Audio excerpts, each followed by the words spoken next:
my name is Sonnet and I like to talk about books and crochet, and in today's video we are going to be doing my November reading wrap-up. Thank you for being so patient with me while I took a couple of weeks off. I spent Thanksgiving with my family and it was a much needed week of rest and family time. I loved it so much. And then I had a busy week preparing for my craft fair, which went excellent. I have so much fun doing my craft fairs. I can't wait for the next one. Ooh, it was such a good time. But anyways, let's go ahead and talk about some books.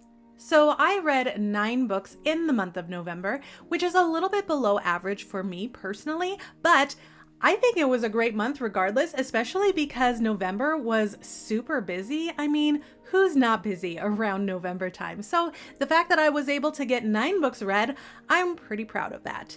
Today's video, we're actually going to be listing the books in order from my least favorite all the way up to my favorite book I read of the month. So let's go ahead and start with the very first book I want to talk about.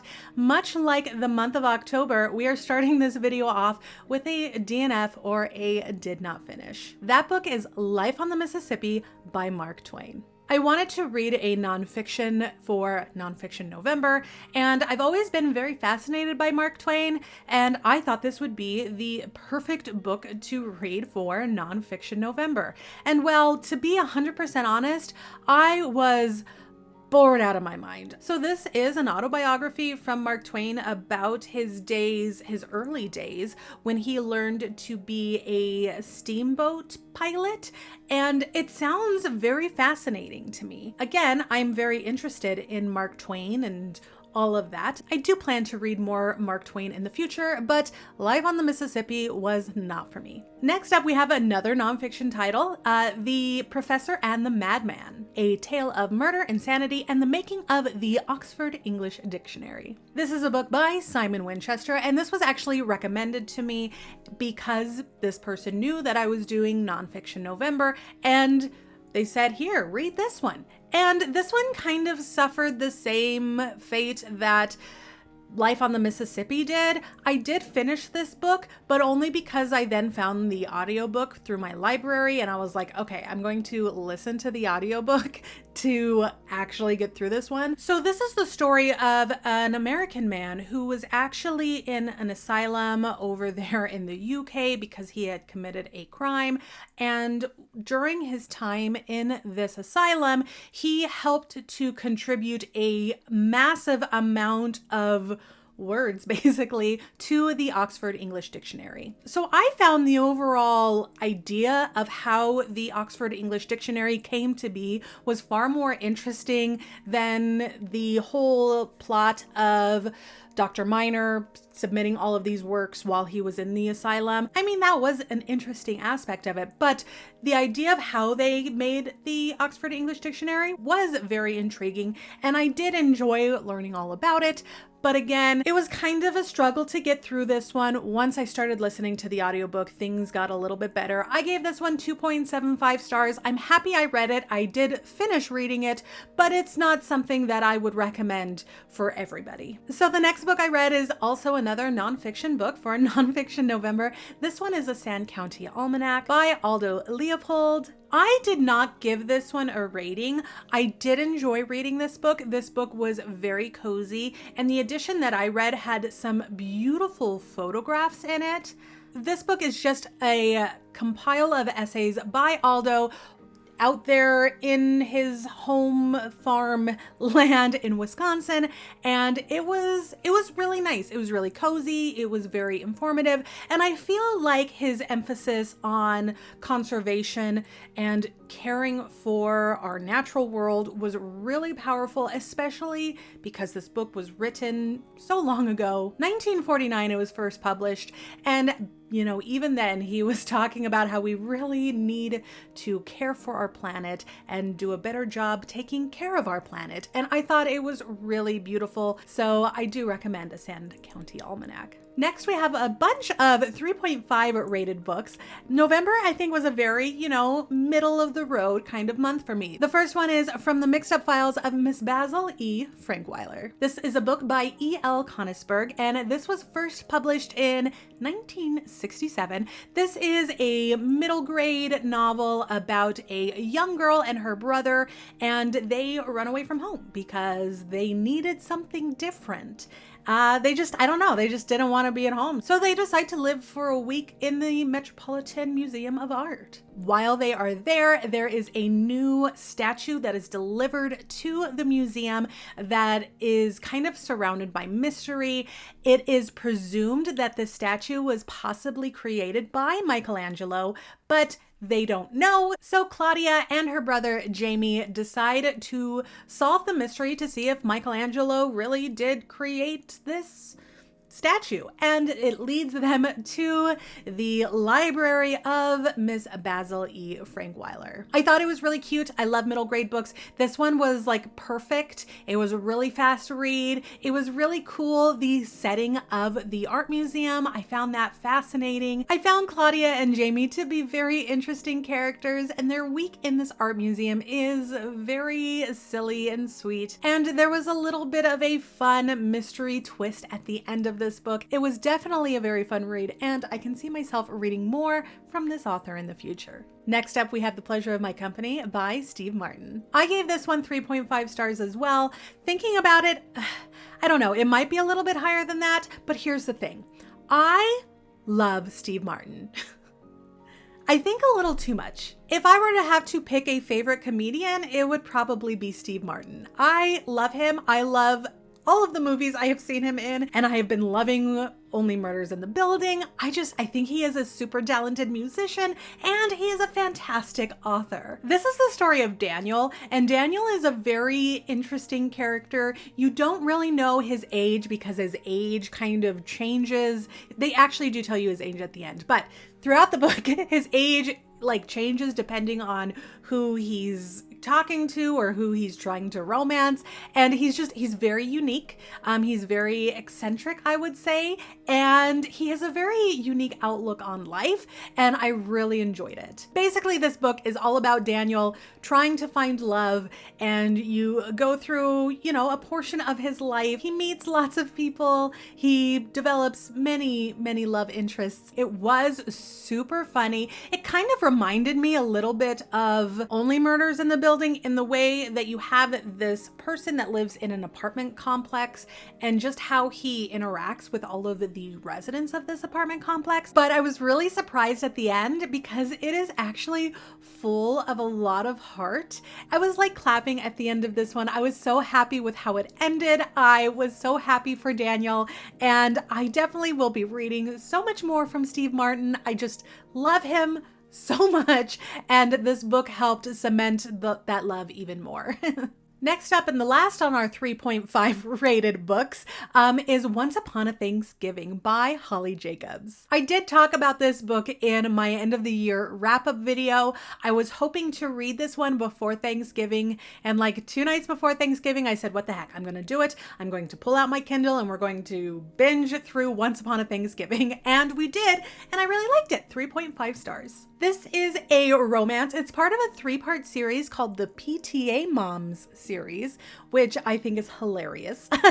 And it is a very kind of typical romance, but that's okay because it was exactly what I was expecting and what I was wanting from it. You have Samantha. She is a newly divorced mother of 4, and she is not looking for love until she finds it in the new principal at her children's school. This takes place from around Halloween-ish to Thanksgiving, and it was really cute. I liked it. I would say my favorite part of this book was I actually felt much more connected with Samantha than I thought I was going to. I don't know, I just never feel like I relate to a lot of female characters in romance. I love to read them because I think they're sweet and they make me feel happy, but I've never related to a character in a romance book until I read about Samantha. I felt like I related to her more than any other females in the romance books that I read. And that was nice. That was nice because I was like, okay, I can see why she's doing the things she's doing. If I had one criticism of this book, it was that there wasn't enough Thanksgiving. Samantha is helping to prepare the Thanksgiving pageant at the elementary school, and she does have a Thanksgiving dinner, but I thought it was going to be much more Thanksgiving focused. I don't know. It's a romance that takes place during Thanksgiving time instead of like a Thanksgiving Day romance. What was I expecting? I don't know. It wasn't as Thanksgiving-y as I wanted it to be, but it was still Thanksgiving-y enough that it's a 3.5 for me. Next up, we have And Then There Were None by Agatha Christie. I have been wanting to read some Agatha Christie, but I didn't know where to start. So I went to everyone's favorite website, Reddit.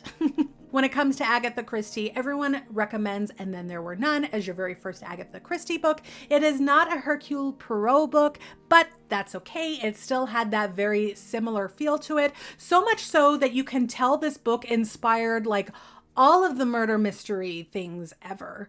While I was reading this book, I was getting very strong Clue vibes, which I mean, it's an Agatha Christie book. So of course, right? I don't want to say too much about this one because it is best to just go into this one blind. You have a bunch of people brought to an island. They don't know why they're there. This book though did not end on a very light-hearted note.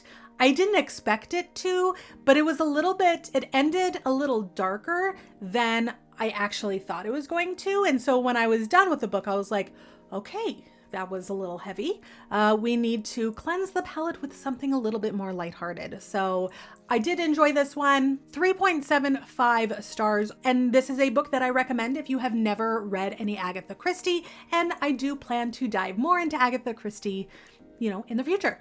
We have 3 books left. These were my top 3 books in the month of November. I'm so excited to talk about them. The first one being Hello Stranger by Katherine Center. This is a romance novel. This is about Sadie. She is a young woman who just recently was selected to take part in a very prestigious art contest, and she's super excited. But then something happens. She needs a surgery, and then because of the surgery, she gets what's called face blindness. But how it's described in the book is when she looks at faces, it kind of is like a Picasso painting. She sees the individual features like the nose and the eye and the ear, but they don't come together to form a face, which is a real bummer because she was in this art contest and it is a portrait painting contest. It's going to be kind of hard to paint a portrait if you can't recognize faces. And the rest of this book is just Sadie going through life, dealing with her pretty awful family. Just saying, her family members, not the nicest and best people. She meets somebody at a veterinarian office that she kind of has a thing for. Then there's a person in her apartment complex that she kind of has a thing for. It is very interesting. I loved this book. I gave this one 4 stars. I found this romance to be super unique. It had a different kind of outlook on things and I loved it. And the ending is why I read romance. You read romance novels to feel happy and excited and in love, and this one did just that. I highly recommend Hello Stranger. I can't wait to read more by this author. Next up, we have another book for Nonfiction November, my favorite nonfiction book that I read, and that is Yours Cruelly, Elvira by Cassandra Peterson. I don't think it is any surprise, but I love Elvira. Oh my goodness, do I love Elvira and Cassandra Peterson. So I was really looking forward to reading her memoir back in October for Halloween. I didn't get around to it, but I thought Nonfiction November would be the perfect place to do it. And I am so glad I read this book. This book was so phenomenal. Oh my goodness. I felt every single feeling you possibly could feel while reading this book. I laughed, I was excited, I was optimistic, but then I was also truly disgusted and disturbed at the same time. I felt all of it. Cassandra's life was so incredibly full of adventure and she made every single one of her dreams come true. And I think it is so empowering and wonderful. I love everything she stands for, everything that she embodies. She is smart, she is sexy, she is her own person, and she doesn't care what anybody else thinks. Oh, it is so amazing. It is so wonderful, and she is so incredibly skilled at what she does. I do highly recommend this book if you are interested in Elvira and her life. Unfortunately, do check the trigger warnings on this one. This one does get really dark and heavy at points, and quite honestly, it was infuriating what she had to go through and so many other women have to go through. Again, I was so motivated after reading this book. I think Cassandra Peterson is so wonderful. I love her so much, and I highly, highly recommend this book. Which leads us to my favorite book in the month of November, my 5-star read of the month, The Unmaking of June Farrow by Adrienne Young. This book. I love this book. This book is probably top 3 favorite books that I have read so far this year. I absolutely loved this book. Let's go ahead and get some of the negatives out of the way first. There was a lot of things revolving around the time aspect of this story that I didn't quite understand. I don't want to get too much into it because, you know, spoilers, but I didn't understand quite how some of it worked, but I tried to look past it because I loved everything else so much about this book. This book is about June. She is a woman that comes from a long line of women who have what's called the Farrow curse. And essentially what happens is every woman in this family starts to go crazy and sees this red door. It is a mystery that nobody can solve. And yes, holy cow, I loved this book so much. I thought it was so good. This book to me was so romantic, even though it's not like your typical romance novel. The relationship that June has with a character in this book is so beautiful. And there was this one scene, again, I don't want to spoil too much. There was this one scene where her and this other character are in the kitchen and they're just cooking breakfast. And it felt so genuine. Their love for each other, their life that they were experiencing together. It felt so genuine. It felt so real. I loved it. I'm getting misty-eyed thinking about it. Oh my gosh, this book made me cry so hard. I loved it so much. I read this book at the beginning of November and look what it still does to me. Oh my gosh. Again, the ending made me cry so hard.